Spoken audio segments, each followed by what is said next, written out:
প্রিয় দেশবাসী, আসসালামু আলাইকুম।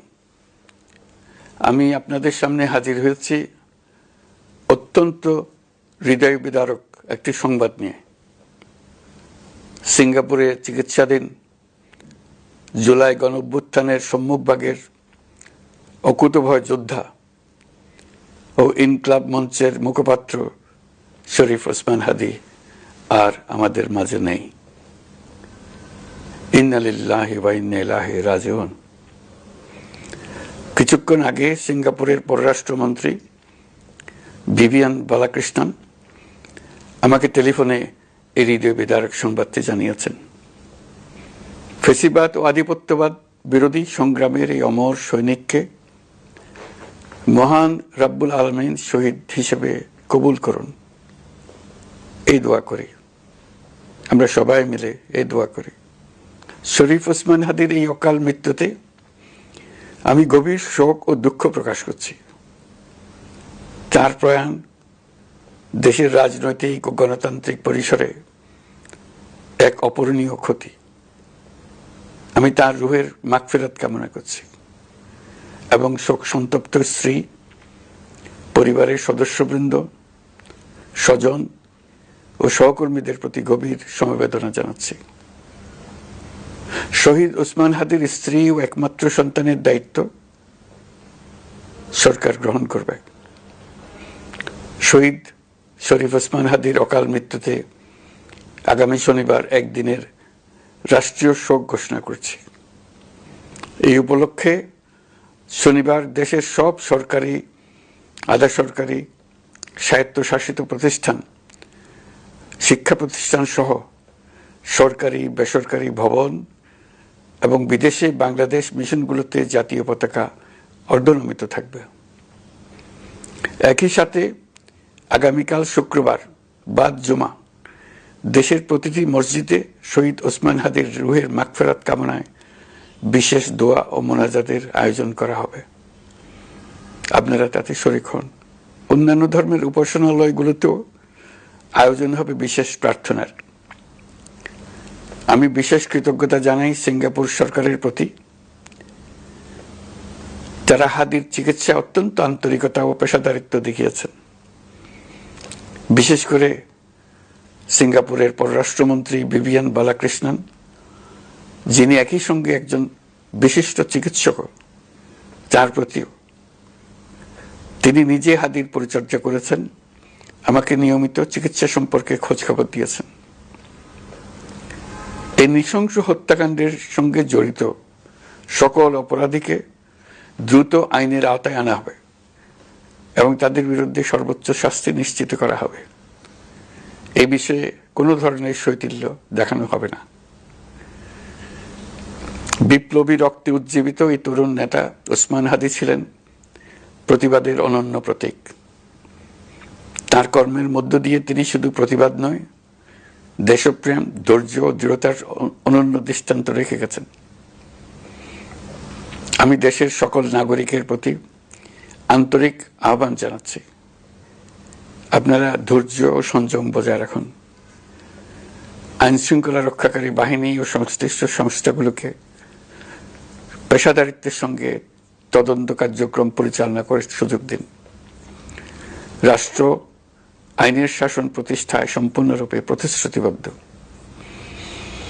আমি আবারও স্পষ্টভাবে বলতে চাই, ওসমান হাদী ছিলেন পরাজিত শক্তি ফ্যাসিস্ট সন্ত্রাসীদের শত্রু। তার কণ্ঠ স্তব্ধ করে বিপ্লবীদের ভয় দেখানোর অপচেষ্টা সম্পূর্ণভাবে ব্যর্থ করে দেন। ভয়, সন্ত্রাস কিংবা রক্তপাতের মাধ্যমে এদেশের গণতান্ত্রিক অগ্রযাত্রা কেউ থামাতে পারবে না।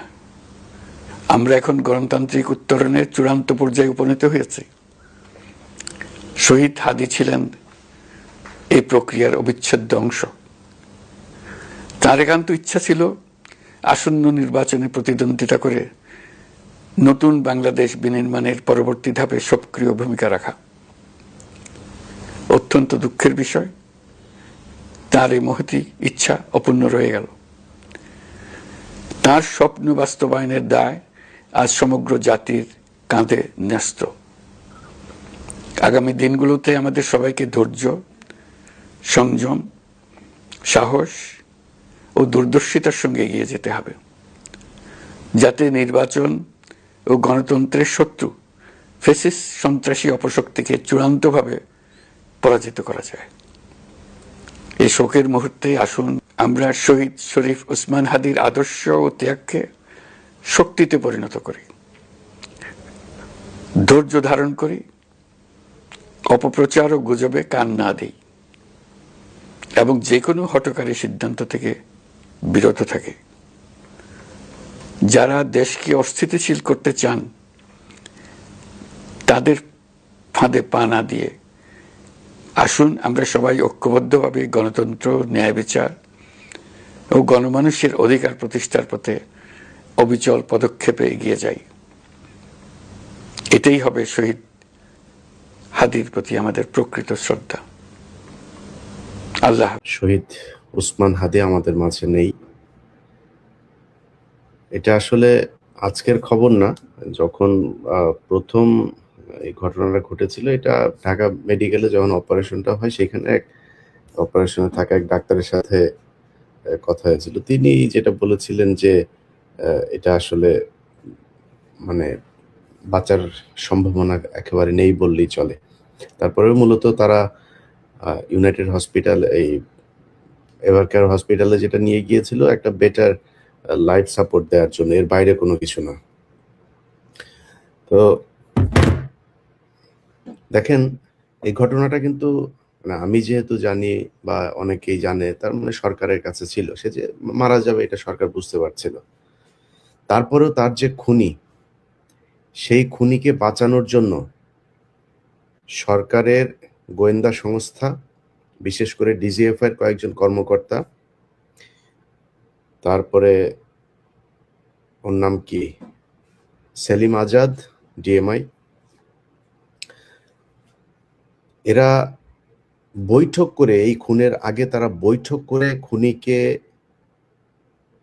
মানসিকভাবে শক্তি দেওয়ার জন্য, তার বের হয়ে যাওয়ার জন্য, তাকে নিরাপদে ভারতে পাঠানোর জন্য কি কি করতে হবে আমরা এখনো নিশ্চিত না। এই ডিজিএফআই দেয়া কথাবার্তা আমরা বিশ্বাস করি না। তারা বলছে যে সে পালিয়ে গিয়েছে। সে আদৌ পালিয়ে গিয়েছে কিনা এখনো পর্যন্ত আমরা জানি না। হইতে পারে ফয়সাল মাসুদ সে দেশেই আছে এবং ডিজিএফআই তাদেরকে বাঁচানোর জন্যই তাদের নিয়ন্ত্রিত বিভিন্ন লোকজনকে দিয়ে তারা এটা বারবার বলানোর চেষ্টা করছে যে এই মুহূর্তে তিনি পাস হয়েছেন, এই মুহূর্তে তিনি চলে গেছেন, এই মুহূর্তে তিনি কোথায় কি করছেন সবকিছু জানেন। শুধু এইটা জানেন না যে তিনি যে পালিয়ে যাচ্ছেন। তা আপনারা এত কিছু যেহেতু আপনারা সোশ্যাল মিডিয়াতে দিচ্ছেন, ধরেন আমি একজনের নাম বলি, যেমন জুলকারনাইন সায়ের, উনি ওনার ফেসবুকে করেছেন, এটা তো ওনার তথ্য না, ওনাকে নিশ্চয়ই গোয়েন্দা সংস্থায় দিয়েছে ওনাকে, এবং ওনাকে যে তথ্যটা দেওয়া হয়েছে সেটা গোয়েন্দা সংস্থা জেনেই দিয়েছেন। তাহলে গোয়েন্দা সংস্থা আগে কেন ওনাকে দেন নাই যে এই জায়গা দিয়ে পালিয়ে যাচ্ছেন বা এইভাবে খুন হবেন, এখানে এই হচ্ছে, এগুলো দিতে পারেন নাই। ওনারা যাওয়ার পরে তারপরে ওনার সোশ্যাল মিডিয়াতে উনি কার কার সাথে যোগাযোগ করছেন, হোয়াটসঅ্যাপে কাকে কাকে ছবি পাঠিয়েছেন, সেই তথ্য তিনারা বিভিন্ন জনকে দিচ্ছেন। সেটা জুলকারনাইন সায়ের সহ আরো নিশ্চয়ই অন্যান্য অনেক সাংবাদিকদেরকে তারা দিয়েছেন, কিন্তু তার আগে তারা দেয়নি। মানে হচ্ছে এই ঘটনার সাথে আমি যতটুকু শুনেছি, স্বরাষ্ট্র উপদেষ্টা জাহাঙ্গীর, এটা হচ্ছে গিয়ে পিলখানা হত্যাকাণ্ডের পুরো ঘটনা ধামাচাপা দেওয়ার মূল হোতাদের মধ্যে এই জাহাঙ্গীর একজন। প্রচন্ড দুর্নীতিপরায়ণ এবং আনস্মার্ট, একটা অদক্ষ, একটা অথর্ব একটা অফিসার ছিল। এই অথর্ব এই পিলখানা হত্যাকাণ্ডের ঘটনা নিয়ে ব্রিগেডিয়ার পর্যন্ত গিয়েছিল, তা না হলে তার ফুল কর্নেল হওয়ার যোগ্যতাও নাই, কোনো দিক থেকেই নাই, কোনো দিকে। এর মতো এরকম মানে মানে এই কুখাদ্য আর্মি অফিসার, যে খুব খারাপ অফিসার, সেটাও মনে করেন যে এর মতো এরকম কুখাদ্য আমার জীবনে আমি কোনোদিন দেখি নাই। তার সাথে দুর্নীতিপরায়ণ, খালেদা জিয়ার কে দেখতে গিয়েছে এভার কেয়ারে, তার পাশে তার মেয়ে, তার বউকে নিয়ে গিয়েছে, দাঁত কেলিয়ে হেসে সেলফি দিচ্ছে। আরে ভাই, তোর তো বুঝতে হবে, এইটুক জ্ঞান তো তোর থাকা উচিত, জ্ঞান তো নাই, থাকবে কেমনে? এটা সে এখানে গিয়ে এটা করেছে। টাকা পয়সা তো আছে, ধরেন এই 5 তারিখের পর থেকে যে পরিমাণে টাকা তারা কামিয়েছে, সারা জীবন 14 গোষ্ঠী বসে খাইতে পারবে। এই দাঁত তো সবসময় কেলাই থাকে। এখন টাকা পয়সা হয়েছে না, এরা এই খুনের সাথে জড়িত, এবং ডিজিএফআই সরাসরি এই খুন এক্সিকিউট, প্ল্যানিং, আফটার এফেক্ট যা যা করা দরকার সবকিছু ডিজিএফআই বসে বসে করেছে। অতএব ডিজিএফআই চিফ যিনি আছেন তাকে অবশ্যই পদত্যাগ করতে হবে, তাকে সরাইতে হবে, সরাইয়া তারপরে এখানে অন্য কাউকে দিতে হবে। ব্রিগেডিয়ার এই যে আপনার আরেকজন আছে, ওর নামটা যে আর্মির বিষয়টা বাদ দিলাম, ডিজিএফআই এবং এই ডিএমআই সহ যারা যারা এটার জন্য মানে এই ঘটনার সাথে তারা জড়িত আছে না আছে, তাদের বিচার করবেন না করবেন, কি কি করবেন, সেটার সাথে সাথে মনে করেন যে তারা কিছুই নাই, এটার সাথে কিছুই জানে না, কিছুই বুঝে না, তারা যে এটারে ঠেকাইতে পারে নাই, এই জন্য তাদের ওই চেয়ারে থাকার আর কোনো নৈতিক কোনো নাই। এরপরে হচ্ছে স্বরাষ্ট্র উপদেষ্টা।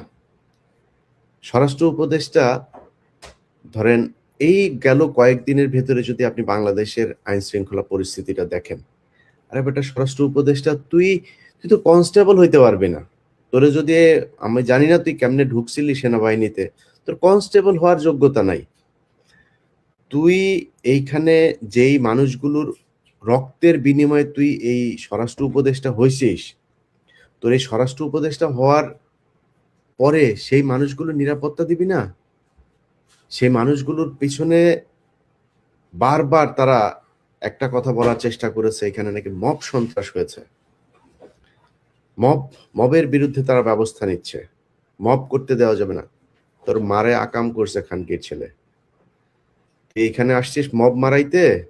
এই দেশে যদি নাকি এই যৌক্তিক দাবি করা যদি নাকি মব হয়, তাহলে শেখ হাসিনাকে সরাইলি কি দিয়া? নির্বাচন দিয়ে সরাইছিলে? সেনাবাহিনীর কু করে সরাইছিলে? এই জনগণ গিয়ে তারপরে শেখ হাসিনাকে গণভবন থেকে বের করেছে, তাহলে সেটা মব। তুই যে আজকে এই পদে বসছিস, এখানে তো স্বরাষ্ট্রমন্ত্রী ছিল, সংসদে নির্বাচিত স্বরাষ্ট্রমন্ত্রী ছিল, তো সংসদে নির্বাচিত এমপি হয়ে তারপরে সে মন্ত্রী হইল, তুই কোন জায়গায় এমপি হয়েছিলি? আসিফ নজরুল এ প্রথম আলোর সুশীলগিরি সেজে তারপরে প্রথম আলোর হয়ে কাজ করে, প্রথম আলোর যা বয়ান সে তাহাই বাংলাদেশে বাস্তবায়ন করতে চায়। এই শুয়োরের বাচ্চা গতকালকে পোস্ট করেছে সে নাকি জামিনের ব্যাপারে কিছু জানে না, এটার সাথে আইন মন্ত্রণালয়ের কোনো সম্পর্ক নাই। শুয়োরের বাচ্চা, তুই যা করছিস, তুই যে জাউরামি এই গত 1.5 বছরে করছিস, আল্লাহ যদি বাঁচায় রাখে, তোর অপমান অপদস্থ এই সরকারটা শেষ হওয়ার পরের দিন থেকে শুরু হবে। আসিফ নজরুল যেখানে যাবে ওইখানে জুতা খাবি, ডিম খাবি, এটা তোর কপালের সাথে একদম ওতপ্রোতভাবে জড়িয়ে আছে। এখন এটা হবে, হইতেই হবে। এখন আসিফ নজরুল কালকে পোস্ট করেছে সে নাকি কিছুই জানে না, এটার ব্যাপারে আইন মন্ত্রণালয়ের কোনো কিছুই নেই। আচ্ছা, এটা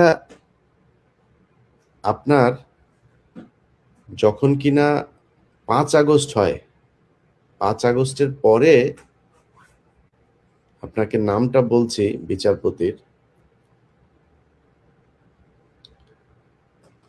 বিচারপতির নামটা হলো শেখ তাহসান আলী। আপনাদেরকেও শুয়োরের বাচ্চার ছবিটা দেখাই। এই খানকির ছেলে, ওর মা দৌলতদিয়াতে গিয়া তারপরে বিভিন্ন বেটাদের সাথে আকাম করে ওরে পয়দা করছে। এটা একটা আরেকটা জাউরা, ওই যে কয়সার কামাল, ওই শুয়োরের বাচ্চা গত 15 বছরে একবার ধরা গেছিল শাহবাগে, সেটাও এক মাগি নিয়ে, গাড়ির মধ্যে এক মাগিরে নিয়ে লাগাইতে গিয়া পুলিশ তারে ধরছিল, এরপরে মুসলেখা দিয়ে তারপরে বেরিয়েছে, সেটারই সে বলেছে তাকে নাকি সরকার ধরেছে।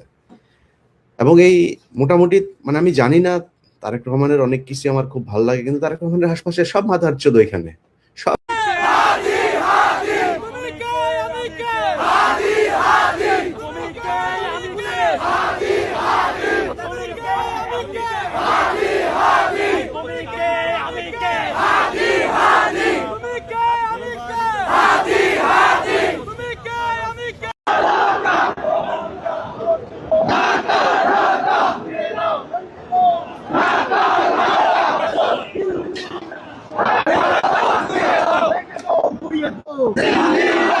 দিল্লির আগ্রাসন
কারণের বাজনা বাজা কে মালিক দেশে রাজা কারণের বাজনা বাজা কে মালিক দেশে রাজা দেশ সাজা মুক্ত স্বাধীন সত্য কেড়ে হা হা হা পাই যে হাসি হা হা হা পাই যে হাসি ভগবান করবে ফাঁসি সর্বনাশী শিখাইলে তথ্য কেড়ে তারা রইল ভগবান তারা রইল ভগবান